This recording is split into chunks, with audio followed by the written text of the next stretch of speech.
बिस्मिल्लाहिर्रहमानिर्रहीम। मोहतरम नाज़रीन, अस्सलामु अलैकुम। मैं हूँ गुरतुल हैदर और आप देख रहे हैं अहकामे शरीयत शिया। नाज़रीन, आज की वीडियो में हम आपको तयम्मुम के अहकामात के बारे में बताएंगे। लेकिन नाज़रीन, इस बारे में मज़ीद तफ़सीलात बताने से पहले अगर आपने अभी तक मेरे चैनल अहकामे शरीयत शिया को सब्सक्राइब नहीं किया तो इसे अभी सब्सक्राइब कर लें और बेल आइकन को भी प्रेस कर दें ताकि आपको इस तरह की मज़ीद इस्लामिक वीडियोस देखने को मिलती रहें। तो चलते हैं आज की वीडियो की जानिब। नाज़रीन, अगर एक शख्स पेशानी या हाथों की पुष्ट के जरा से हिस्से का भी मसाह ना करे तो इसका तयम्मुम बातिल है, कता नजर इससे कि इसने अमदन मसा ना किया हो या मसला ना जानता हो या मसला भूल गया हो।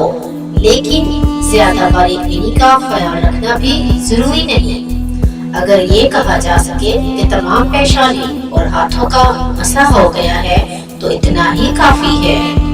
अगर किसी शख्स को यकीन ना हो कि हाथ की पुष्ट पर मसा कर लिया है तो यकीन हासिल करने के लिए जरूरी है कि कलाई से कुछ ऊपर वाले हिस्से का भी मसा करें, लेकिन उंगलियों के दरमियान मसा करना जरूरी नहीं है।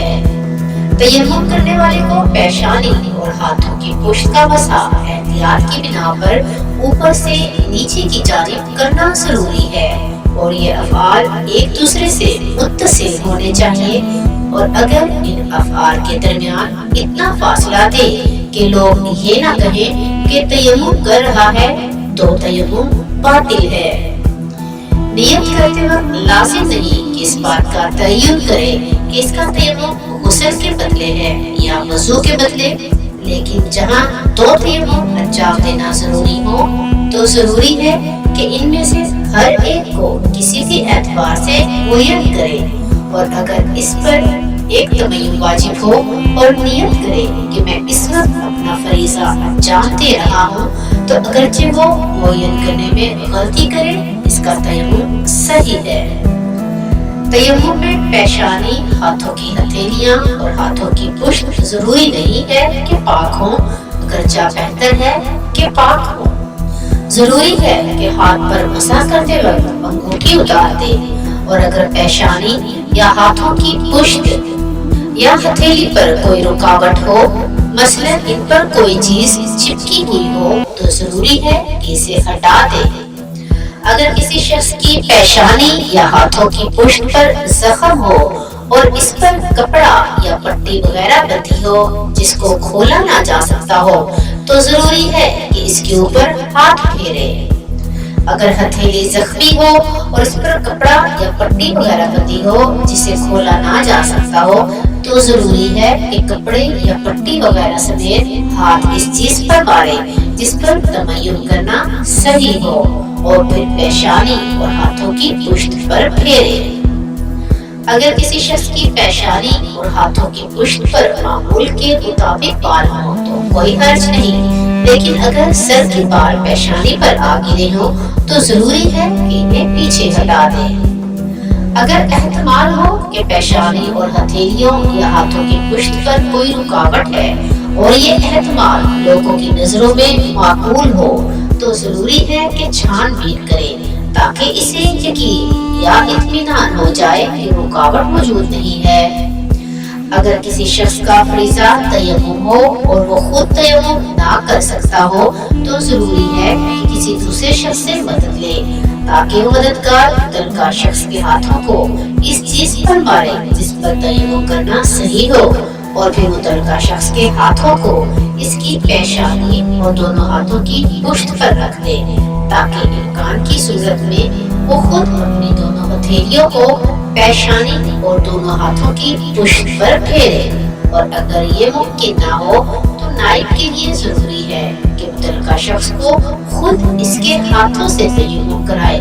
और अगर ऐसा करना मुमकिन ना हो तो नाइब के लिए जरूरी है कि अपने हाथों को इस चीज पर मारे जिस पर तयम्मुम करना सही है और फिर मुतल्लिका शख्स की पेशानी और हाथों की पुष्ट पर फेरे। اگر کوئی شخص تیمم کے دوران شک کرے کہ وہ اس کا کوئی حصہ بھول گیا ہے یا نہیں اور اس حصے کا موقع گزر گیا ہو تو وہ اپنے شک کی پرواہ نہ کرے، اور اگر موقع نہ گزرا ہو تو ضروری ہے کہ اس حصے کا تیمم کرے۔ اگر کسی شخص کو بائیں ہاتھ کا مسح کرنے کے بعد شک ہو کہ آیا اس نے تیمم درست کیا ہے یا نہیں تو اس کا تیمم صحیح ہے، اور اگر اس کا شک بائیں ہاتھ کے مسح کے بارے میں ہو تو اس کے لیے ضروری ہے کہ اس کا مسح کرے، سوائے اس کے کہ لوگ یہ کہیں کہ تیمم سے فارغ ہو چکا ہے۔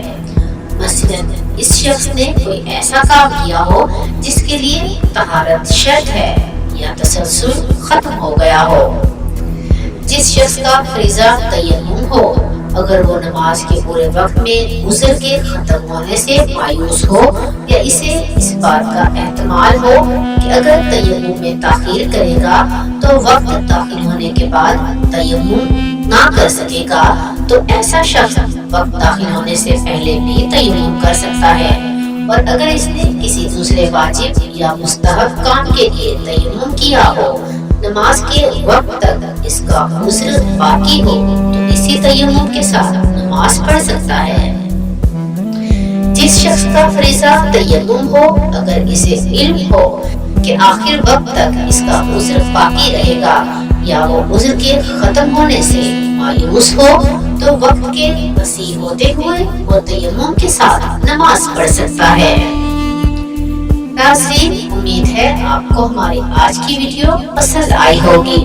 آپ کو ہماری آج کی ویڈیو کیسی لگی کمنٹ باکس میں ضرور بتائیں۔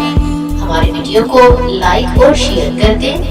ہمارے چینل احکام شریعت شیعہ کو بھی سبسکرائب کر دیں اور بیل آئیکن کو پریس کر دیں۔